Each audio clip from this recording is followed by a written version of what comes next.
I'm joined now by CNN senior justice correspondent Evan Perez, who is here with me. Evan, there's some significant new details you've been reporting out about the suspect. What do we know?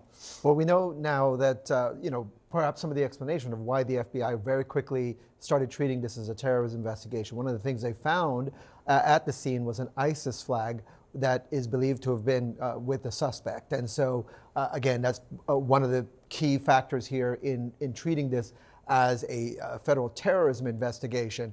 The other thing that went to this determination by the FBI was finding IEDs inside an ice chest inside the truck. Again, that's one of the reasons why we heard a couple of booms where the bomb squads was essentially detonating to make sure that the devices were rendered safe, to make the scene safe for investigators to be able to do. Again, one of the things that they're still working on is to figure out whether anyone else might have been associated with this person. They know a lot about this person. They know he's a U.S. citizen. They know that there are some links in Texas. We don't know exactly at this point whether he was still living in Texas or just perhaps moved from there. Again, part of that is, all of that is still under this investigation. We also know that the vehicle, Phil, was owned by someone else. It was rented through an app where people put their private vehicles up for rental. It's very common nowadays for people to do that. And so one of the things we did was we went to the person who owned the vehicle. That person is still alive, clearly. So it's not the person who was behind the wheel at the time of this incident. Right now, federal agents have taken over the scene. They say that they are looking into possible explosives that a source tells us were found in the suspect's pickup truck. And they're also looking to see whether he had any associates.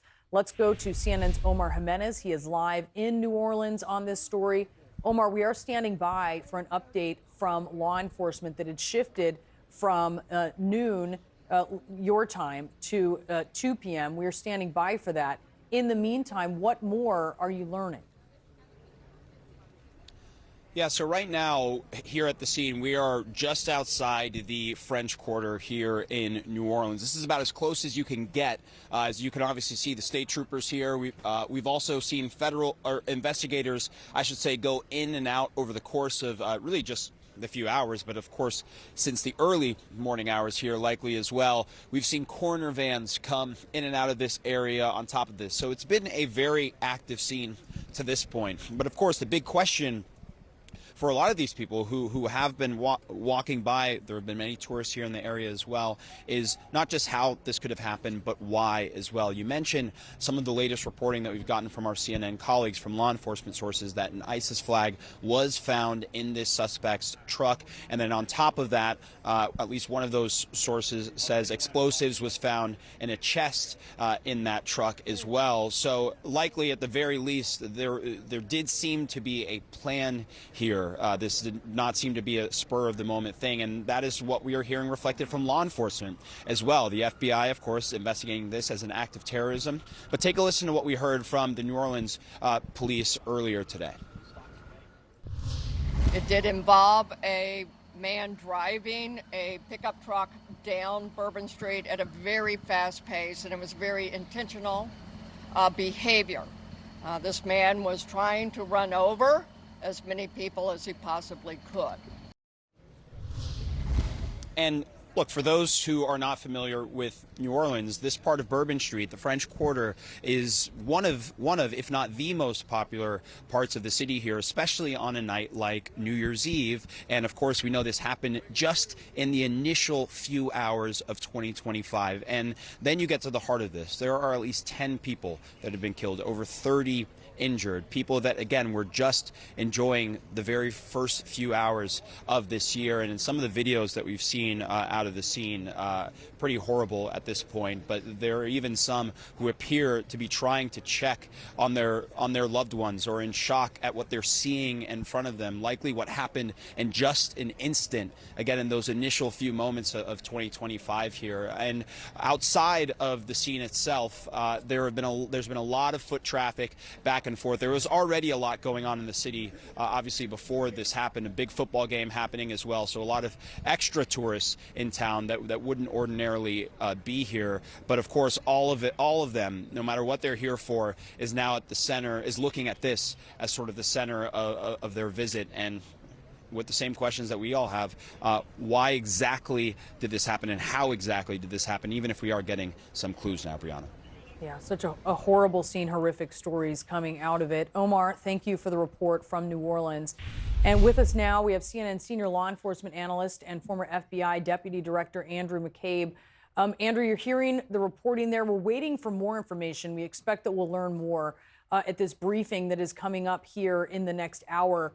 What are you expecting to find out?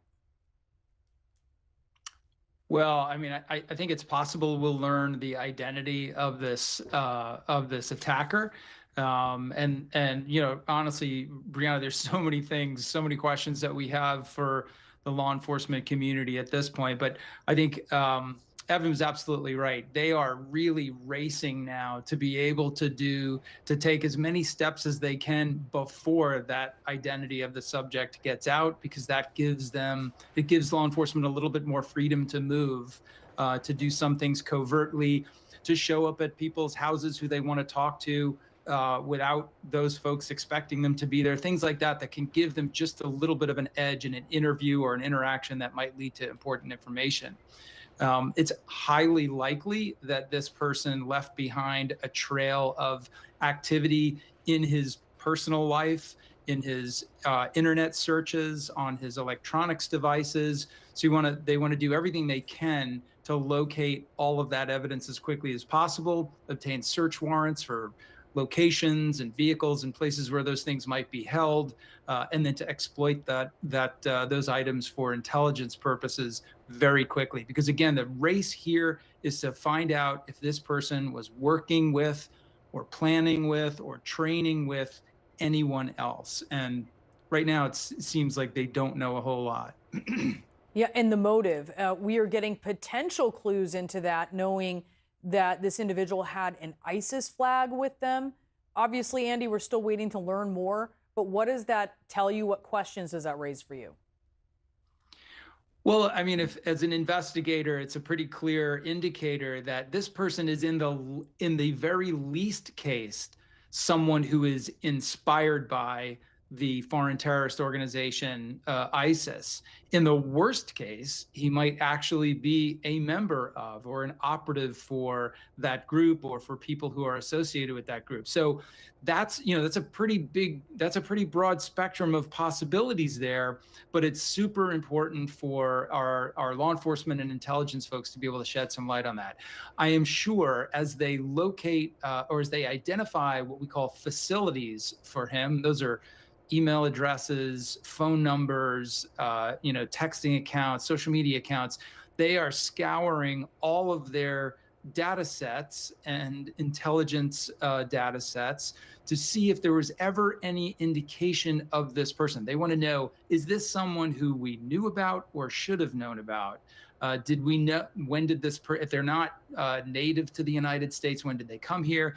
If they are a U.S. citizen, did they travel overseas at different times? So all of that information is out there, but they just need some really key specifics about the subject before they can get, informative returns on some of those queries. It's a race right now. Yeah, and part of that is looking as they are to see what his associations are. How do they do that? Can you pull the curtain back on that for us? Sure. So there's all kinds of intelligence data sets that the FBI and its intel partners have access to. Some of them, I'll use one that we know from a lot of discussions over the last year. We spent a lot of time talking about the renewal of the FBI's 702 authority. That's under FISA Section 702. The FBI can monitor or collect the communications of foreign terrorists overseas. And that's important to us because on rare occasions, you have individuals here in the United States who are talking to or making contact with foreign terrorists overseas. So that is an example of one data set that they will look at as soon as they have facilities or identifiers that they can run through it. They want to see, even if this is somebody we've never heard of before, we've never investigated before, did this person kind of stray into our intelligence collection net and we weren't aware of it? Did this person have contacts with people that are concerning for us? So all of those pieces of information will help build a rich picture of whether or not how deeply this person was involved with international terrorism or not. They may have been entirely just a lone offender who consumed online propaganda, became radicalized here in the United States, and then took it upon themselves to act. We have certainly seen that to be the case, in many prior incidents. So that's really the light they're trying to shed on this, because it all goes to that question of, is there an ongoing threat that we need to be ready for? Yeah, all important questions. Andy, thank you so much for your insights. We really appreciate it.